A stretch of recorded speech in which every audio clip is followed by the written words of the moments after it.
Bonjour à tous et bienvenue sur ma chaîne, c'est Khaya. Aujourd'hui j'avais un petit peu de temps libre, alors je me suis dit que j'allais préparer mes chalotes et que j'allais vous filmer tout ça. Et dans la foulée, j'ai fait aussi un petit peu de pâtisserie qui me servira pour les petits déj de Shabbat ou pour les desserts avec le café. Si vous avez envie de voir comment j'ai réalisé tout ça, je vous laisse avec la vidéo et surtout n'oubliez pas de liker et de vous abonner.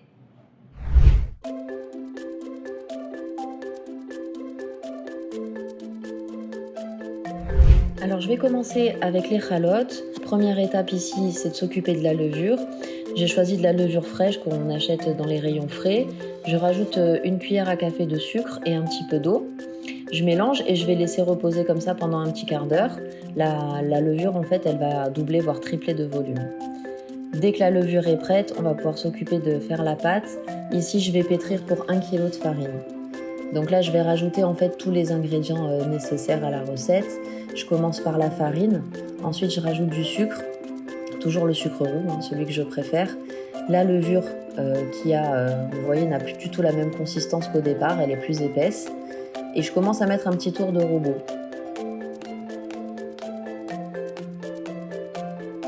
Puis je vais rajouter ce qui manque, c'est-à-dire les œufs, le sel et l'huile.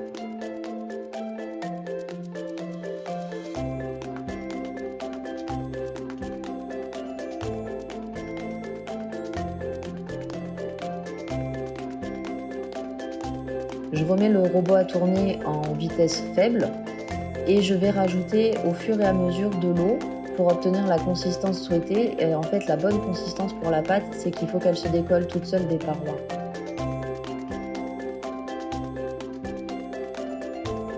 À partir de là, on peut augmenter la vitesse du robot. Il faut le faire tourner pendant 7 minutes et c'est ce résultat que vous obtenez. Je vais recouvrir pour la laisser lever et je la mets dans le frigo pendant 2-3 heures minimum. Mais si vous faites votre pâte le jeudi soir et que vous formez seulement vos chalotes le vendredi, il n'y a aucun problème. La pâte, vous la laissez au frigo et elle en sortira que meilleure. Maintenant, je vais faire les mantecao, qui est une spécialité juive séfarade puisque ça vient d'Espagne. Les ingrédients sont très simples, c'est de la farine, de la poudre d'amande, du sucre et de l'huile.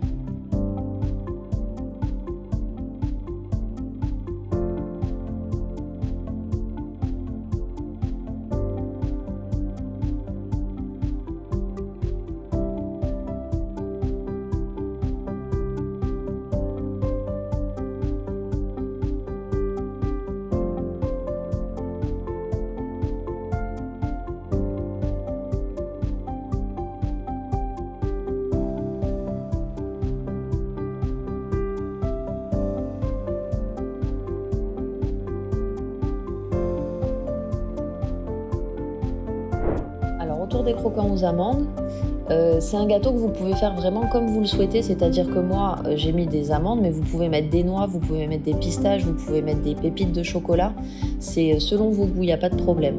Les ingrédients sont très simples, c'est de la farine, des œufs, du sucre, de l'huile, de la levure chimique et le jus d'une orange.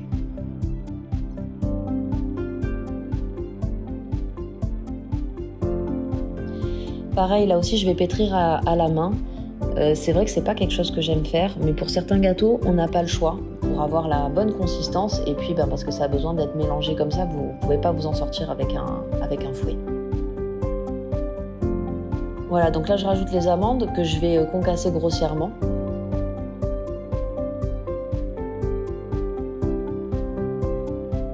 Puis je vais sortir la pâte et puis je vais un petit peu la travailler comme une pâte à pain, même si c'est pas tout à fait la même consistance. L'idée ici, c'est d'avoir une pâte qui ne colle pas comme vous le voyez sur le plan de travail et qui se tient quand on veut la former. Je vais découper 3 morceaux et je vais en faire des petits boudins que je vais mettre au four pour une première partie de cuisson, puisque la cuisson des croquants aux amandes se fait en 2 fois. On fait d'abord cuire le boudin en entier et ensuite on va les découper en tranches.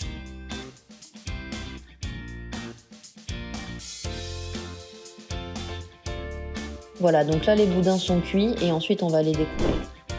Alors entre-temps, je passe à la préparation du 4 quarts. Toujours pareil, des ingrédients simples, de la farine, des œufs, du sucre et beaucoup de beurre. Alors c'est un gâteau qui n'est pas parvé, donc il ne me sert pas pour les repas de Shabbat, il me sert pour le petit déjeuner. du samedi matin.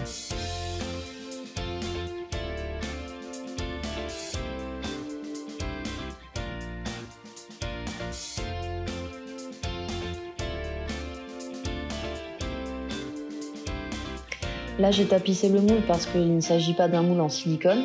Donc pour pouvoir faciliter en fait le démoulage, j'ai mis du papier sulfurisé. Ce que je vous conseille de faire quand vous n'avez pas de moule en silicone.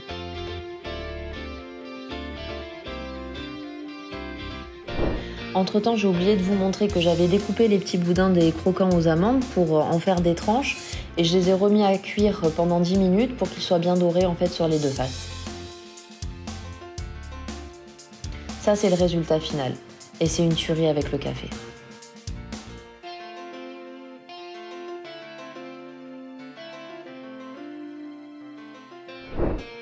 Et c'est au tour du 4/4 de partir au four. Il y en a pour 45 minutes à 1 heure de cuisson.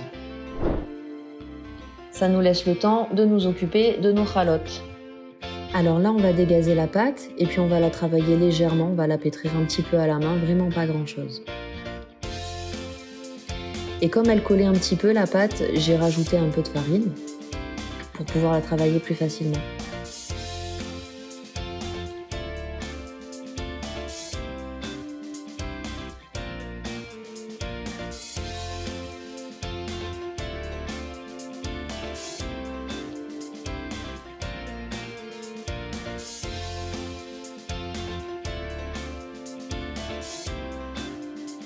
Je fais mon petit prélèvement de challah.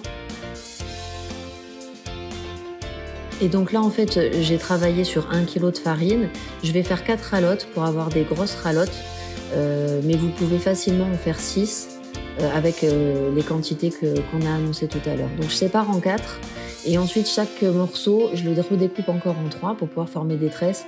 Là, c'est des tresses à 3 branches, le plus classique qui existe. Et j'espère pouvoir partager avec vous d'autres formes de chalotes dans des vidéos prochaines.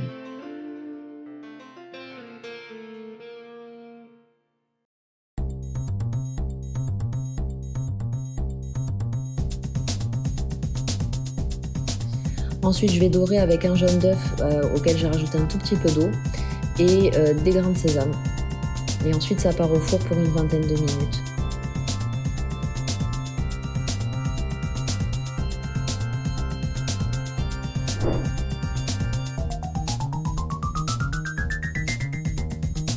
Et voilà le résultat final des chalotes bien dorées et qui ont bien levé.